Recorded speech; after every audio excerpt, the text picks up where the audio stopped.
As the saying goes, follow the money. On the next episode of The Market That Moves America, we'll learn about what chief financial officers in mid-sized companies are thinking about for the year ahead.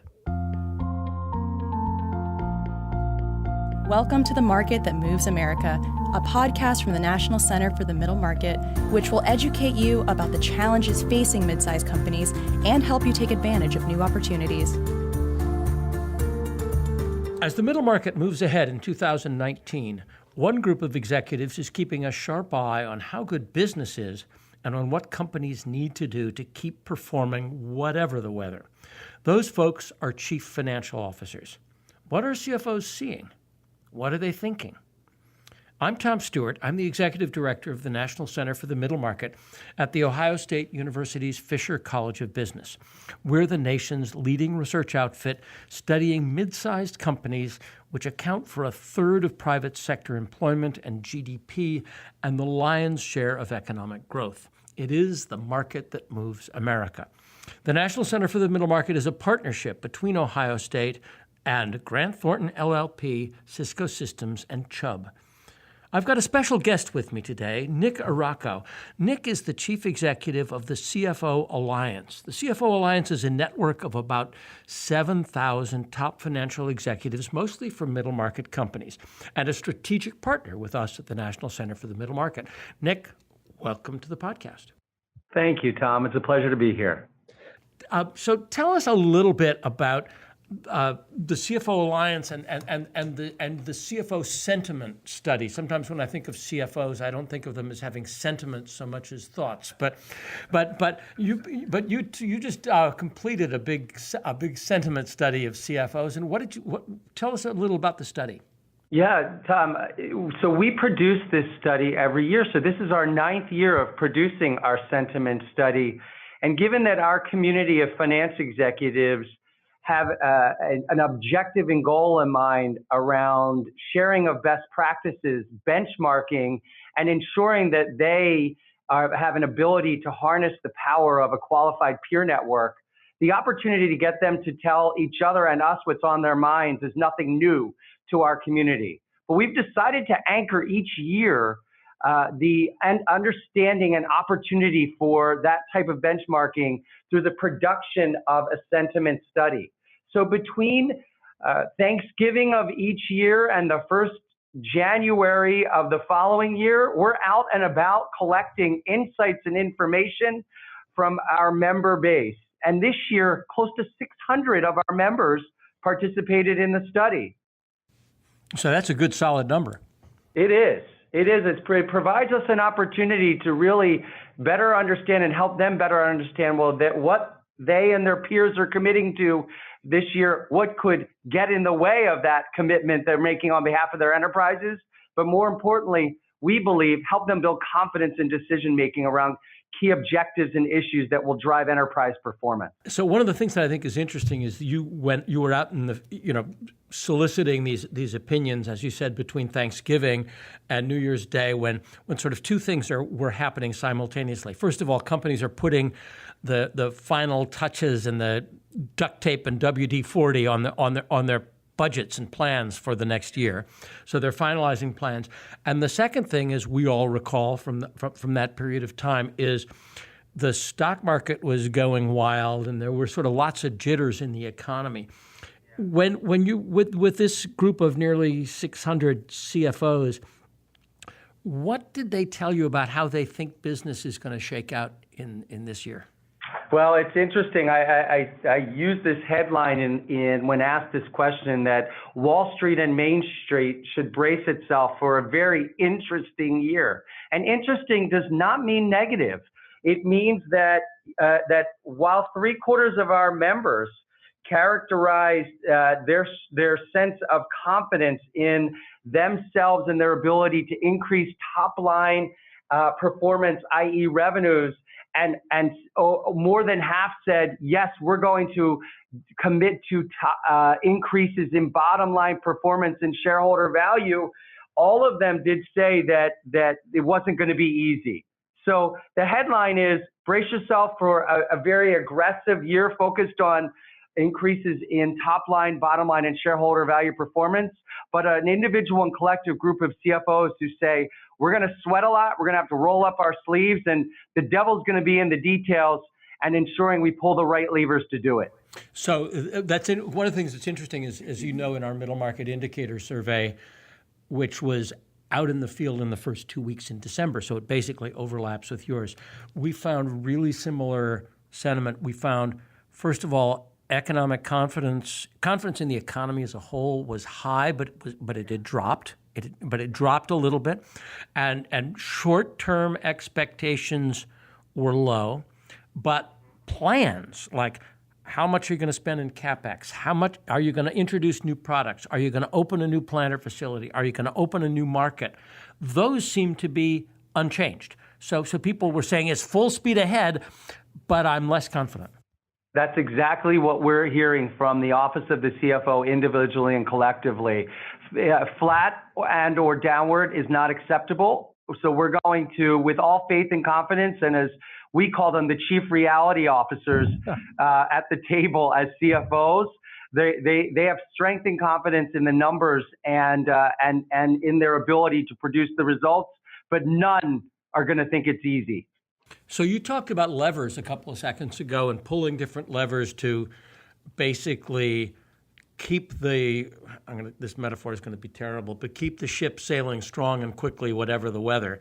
But if the sentiment, your study showed that CFOs are sort of looking at three things: operational excellence, talent, and digital transformation as the things that they can do to deliver on those top and bottom line promises. Is that the right trio of sort of big activities or big initiatives that CFOs think they have to do? Absolutely. It's the combination of those three and the detail and the levers they intend to pull and the accountability they'll intend to create and the empowerment they'll intend to provide to their counterparts across the enterprise that will make or break their performance objectives, actual versus planned. So let's unpack each of them. Operational excellence. What are CFOs saying, and what are CFOs saying that it's, my job as Mr. or Ms. CFO, this is where I can contribute to it? Yeah, well, last year, the emphasis really was on the CFO ensuring that he or she and their team spent time creating accountability and empowerment to the sales leaders and sales professionals at their enterprise to drive top-line revenue growth. And while 3/4 of our members are still committing to that they will play a role and their enterprises will increase top line, this year the survey told us something different.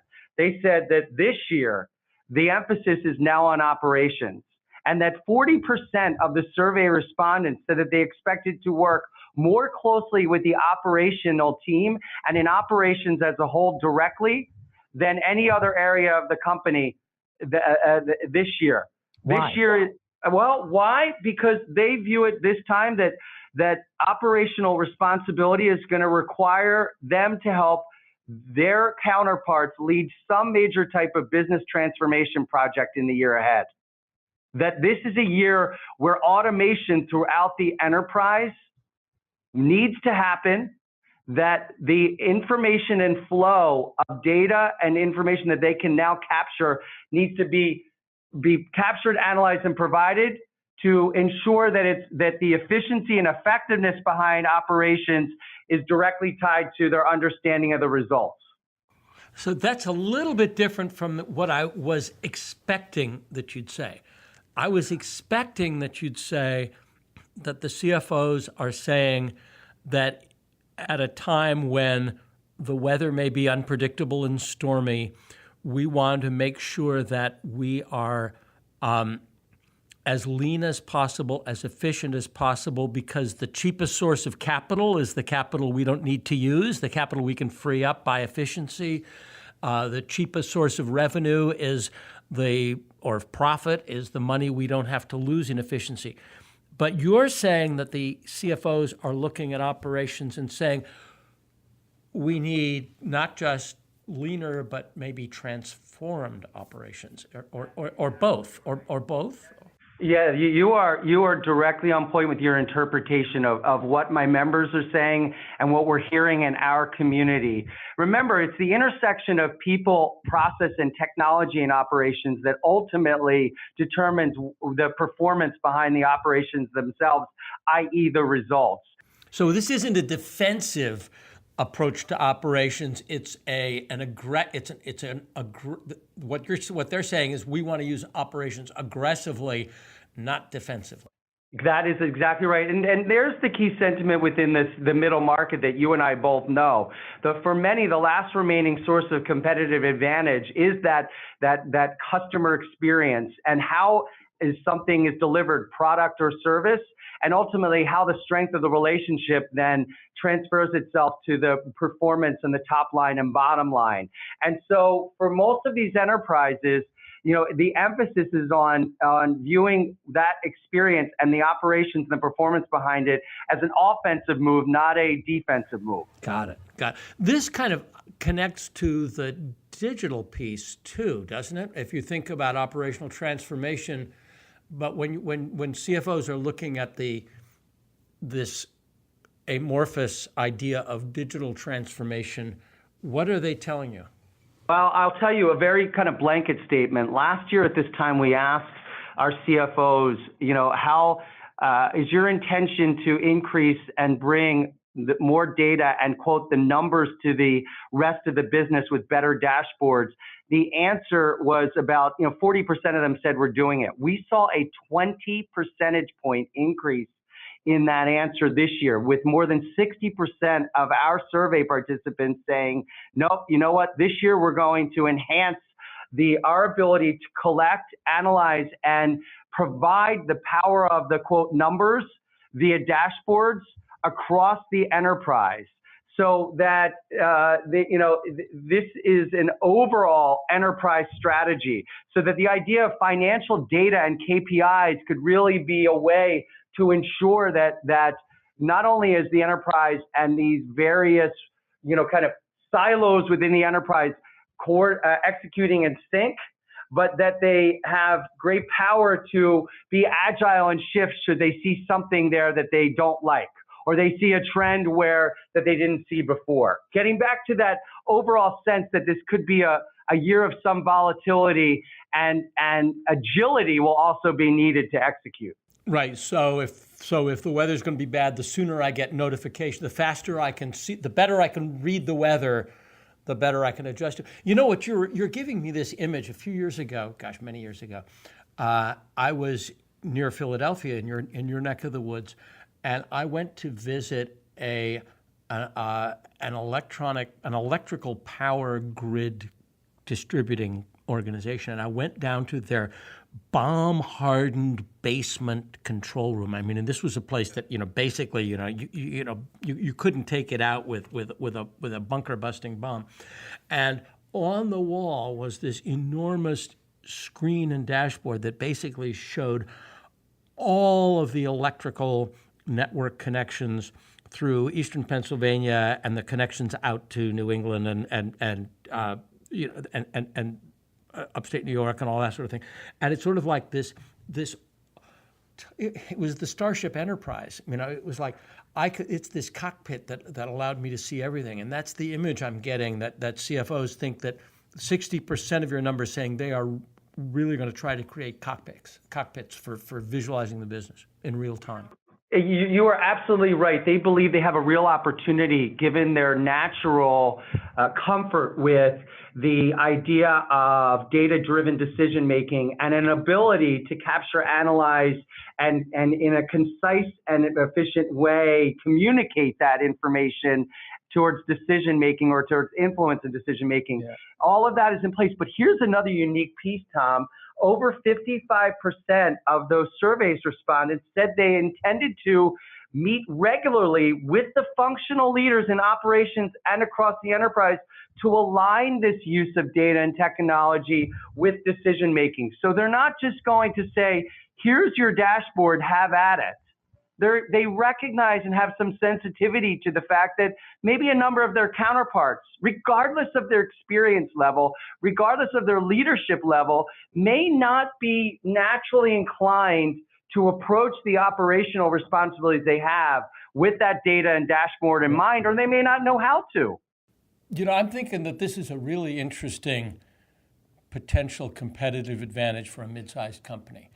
Big enough to put the resources together and smart enough to put the resources together to create that sort of omnivision dashboard, and small enough and agile enough to actually use it to make decisions in the company much quicker than big companies would.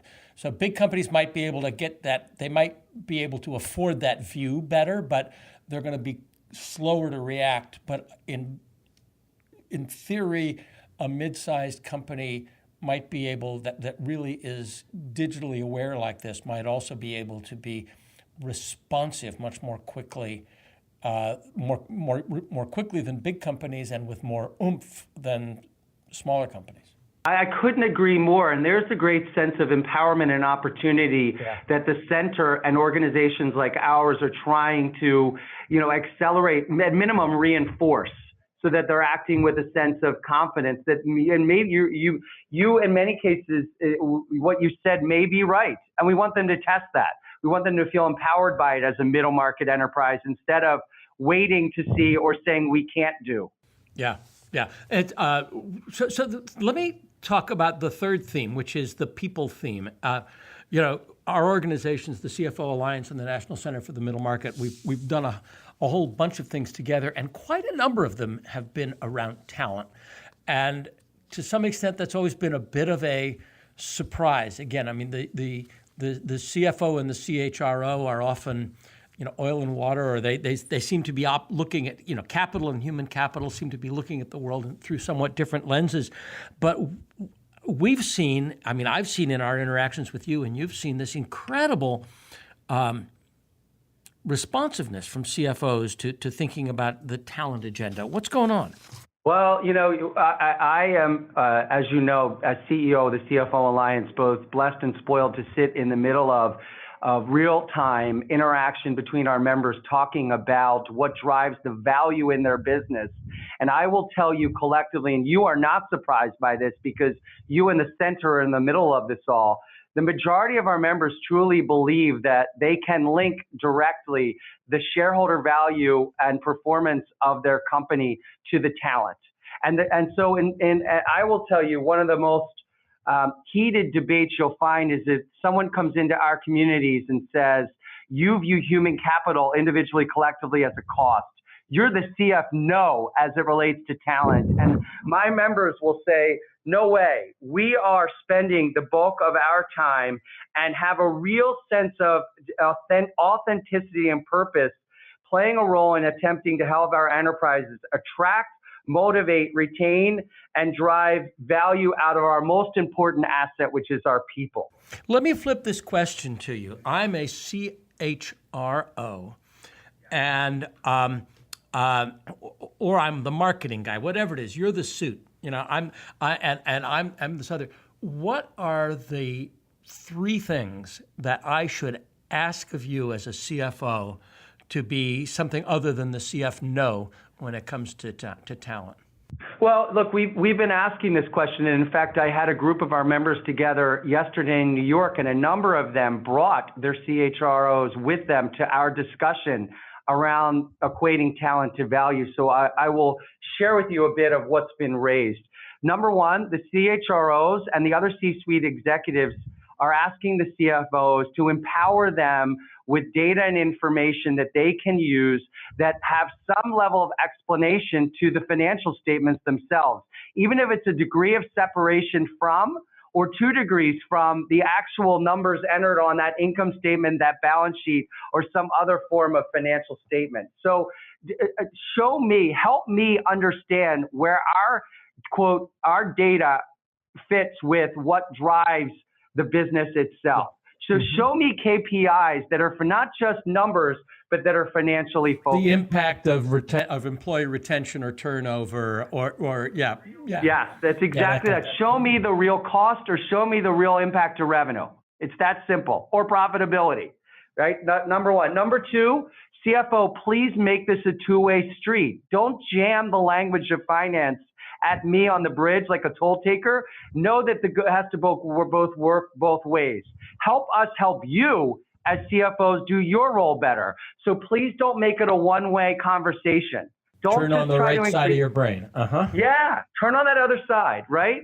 And number three, what can we do together to accelerate top line, bottom line, and shareholder value performance? So let's find a project. Let's find an initiative where the CFO and the CHRO go arm in arm together. Correct. This is what, when we were in Philly, we were talking about, for example, Salesforce effectiveness as a beautiful way in which you could see the CFO and the CHRO coming together to sort of pull a project that would equally engage both of them and have very clear financial impact. Correct. That's exactly right. Yeah. So give me the data, help me understand your world, help you understand my world, both with data and facts, and then let's find a project that we can do together. 3 things on the CFO's HR or talent agenda. It's very true, but what that does also uncover is a real growing need we're seeing in the middle market, which I'm sure you're seeing as well, is that if we're going to let the numbers speak, we have to ensure that we have the competency in-house or around our CFOs and their colleagues with FP&A or financial planning and analysis competencies that can be applied. Because talking about it and being able to understand and do it, and on an ongoing basis, being able to monitor, create accountability, and let the numbers speak is not necessarily that's something in terms of a skill or competency that's embedded in each of us. And I will tell you, the CHRO and CMO, as an example, said, great, let's look for that skill and competency. Can we borrow that skill and competency from you and your team? Can we train others within our own teams and enterprises outside of finance to play that type of role? You know, I once, years ago, was walking through the lobby of the Charles Hotel in Harvard Square, and I saw a guy carrying a coffee mug that said, "Budgets are for wimps." And I said, "Where did you get the coffee mug?" And I said, I'm at this conference. It was given to us as part of the conference. I said, "Are you guys in marketing?" And the guy said, "How did you know?" But let's get back to this and sort of wrap up. Nick, what I'm hearing is talent, technology, and a tight ship. Those are the 3 things that are top of mind for chief financial officers for mid-sized companies as they face into an uncertain 2019. Tell a couple of words more about the CFO Alliance, and if people want to get the rest of this study and dig into the details, how can they find it? Yeah, so I appreciate the opportunity. The Alliance community itself is meant to be a place where finance executives can gather online and offline in a setting where they're gathered with a qualified set of peers in an environment that's, quote, off the record, where they can openly discuss, debate, and dissect the opportunities and issues that they and their enterprises are facing. And the best way to build confidence in decision-making is to harness and access a qualified peer network. So we have our groups within our 7,000 members who gather based upon shared interest in issue, industry, and metro market, with a mix of online and offline gatherings, all housed at the CFOalliance.com. And that's the CFO Alliance, so that it's www.thecfoalliance.com, right? That's correct, Tom. Got it. Thank you. And thank you, Nick. Thank you so much for these insights. As I said, you know, the shared partnership, the shared mind space between the CFO Alliance and the National Center for the Middle Market has been, I think, certainly valuable to us, and I hope valuable to you as well. And I hope, above all, valuable to all of you out there in podcast land listening to this. We'd like to thank you for listening to The Market That Moves America. Never miss a new episode. You can subscribe to the podcast on iTunes, Stitcher, Google Play, or wherever fine podcasts can be found. Or you can subscribe and learn more about us at our website, which is middlemarketcenter.org. Thanks very much.